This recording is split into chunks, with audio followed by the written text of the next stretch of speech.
ರಾಜ್ಯದಲ್ಲಿ ಮುಂಗಾರು ಅಧಿವೇಶನ ಆರಂಭ ಆಗಿದೆ. ಸದನದ ಒಳಗೂ ಸಿಎಂ ಕುರ್ಚಿ ಫೈಟ್ ಜೋರಾಗಿದೆ. ಕುರ್ಚಿ ಮೇಲೆ ಕಣ್ಣಿಟ್ಟಿರೋ ಕನಕಪುರ ಬಂಡೆ ಮತ್ತೆ ಪಟ್ಟದ ದಾಳ ಉರುಳಿಸಿದ್ರೆ ಸಿಎಂ ಸಿದ್ದರಾಮಯ್ಯರೇ 5 ವರ್ಷ ಸಂಪೂರ್ಣ ಸಿಎಂ ಅನ್ನೋ ವಾದವನ್ನ ಹಿರಿಯ ಶಾಸಕ ಆರ್.ವಿ. ದೇಶಪಾಂಡೆ ಮಂಡಿಸಿದ್ದಾರೆ. ಇದರ ನಡುವೆ ಸದನದಲ್ಲಿ ಹೆಚ್ಚು ಬಾರಿ ಗೆದ್ದಿದ್ಯಾರು ಅನ್ನೋ ಸ್ವಾರಸ್ಯಕರ ಚರ್ಚೆ ಕುರ್ಚಿ ಕದನಕ್ಕೆ ಸಾಕ್ಷಿಯಾಗಿದೆ.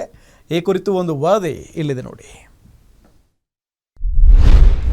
ಮುಂಗಾರು ಅಧಿವೇಶನದಲ್ಲೂ ಜೋರಾಯಿತು ಪಟ್ಟದ ಫೈಟ್.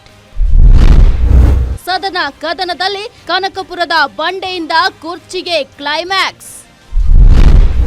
ಸಿದ್ದರಾಮಯ್ಯರೇ ಪೂರ್ಣಾವಧಿ ಸಿಎಂ ಎಂದ ಹಿರಿಯ ನಾಯಕರು.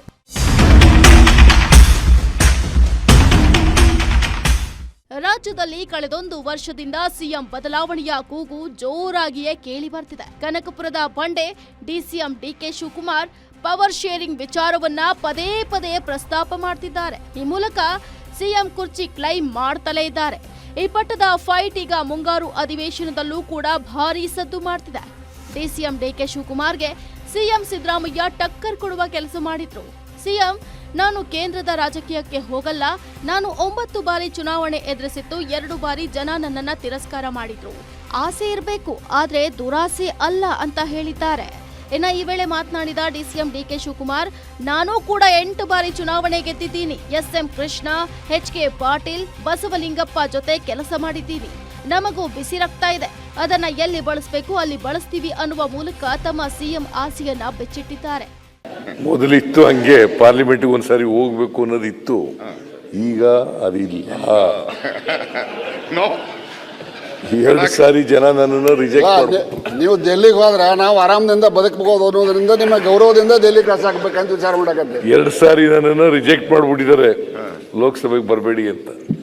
1918 ಒಂದ್ಸಾರಿ, 1991 ಒಂದ್ಸಾರಿ, 2 ಸಾರಿ ನನ್ನನ್ನು ರಿಜೆಕ್ಟ್ ಮಾಡಿಬಿಟ್ರು. ಸೊ ಇನ್ನು ಮತ್ತೆ ನಾನು ಆಸೆ ಪಡೋದು ಚೆನ್ನಾಗಿಲ್ಲ ಅಂತೇಳಿ ಬಿಟ್ಬಿಟ್ಟೆ. ಈಗ ಮಾಡ್ತಾ ಇಲ್ಲ. ಅದರಿಂದ ನೀನಾಗಲಿ ನಾನಾಗಲಿ ಕೆ.ಎಚ್. ಪಾಟೀಲ್ರು ಇಂಥವ್ರ ಹತ್ರ ಎಲ್ಲ ನಾನು ಇಲ್ಲಿ ಕೆಲಸ ಮಾಡಿದ್ದೀನಿ. ವಿರೋಧ ಪಾಟೀಲು, ನಾಣೇನವರು, ಭಾಳ ಜನ, ಚಂದ್ರೇಗೌಡರು ಎಲ್ಲ ಕೂಡ ಎಲ್ಲ ಭಾಳ ಜನ ಎಲ್ಲ ಇದ್ದರು. ನಮಗೂ ಬಿಸಿ ರಕ್ತ ಇದೆ. ಆದರೆ ಬಿಸಿ ರಕ್ತ ಎಲ್ಲಿ ಉಪಯೋಗಿಸ್ಬೇಕು ಅಲ್ಲಿ ಹೊರಗಡೆ ಅದು. ಇದು ಪಾರ್ಲಿಮೆಂಟ್ರಿ ಡೆಮೋಕ್ರಸಿಲಿ ನಾವೆಲ್ಲ ಕೆಲಸ ಮಾಡ್ತಾ ಇದ್ದೀವಿ.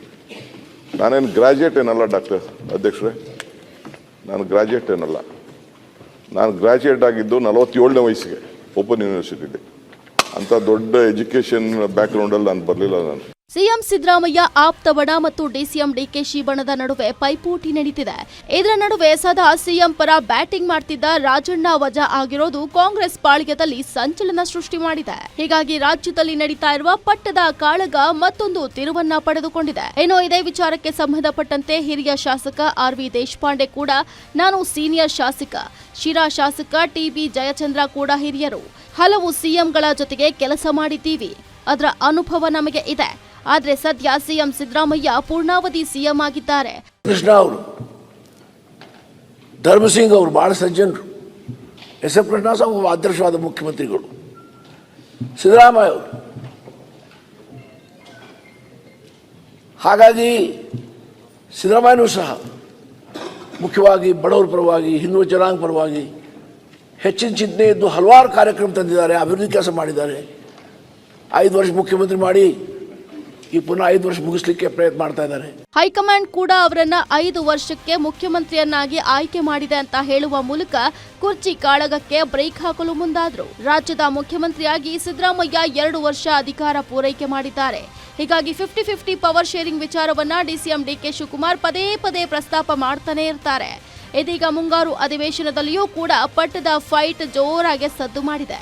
ಸದನದಲ್ಲಿಯೂ ಕೂಡ ನಾನು ಸಿಎಂ ಅನ್ನೋ ವೇದಿಕೆ ನಿರ್ಮಾಣ ಮಾಡಿತ್ತು. ಇದೆಲ್ಲವನ್ನು ಹೈಕಮಾಂಡ್ ಸೂಕ್ಷ್ಮವಾಗಿ ಗಮನಿಸುತ್ತಿದ್ದು ಮುಂದೆ ಯಾವ ತೀರ್ಮಾನವನ್ನ ಮಾಡುತ್ತೆ ಅನ್ನೋದನ್ನ ಕಾದು ನೋಡಬೇಕಿದೆ. Durgesh Nayak, political bureau, Guarantee News, Bengaluru.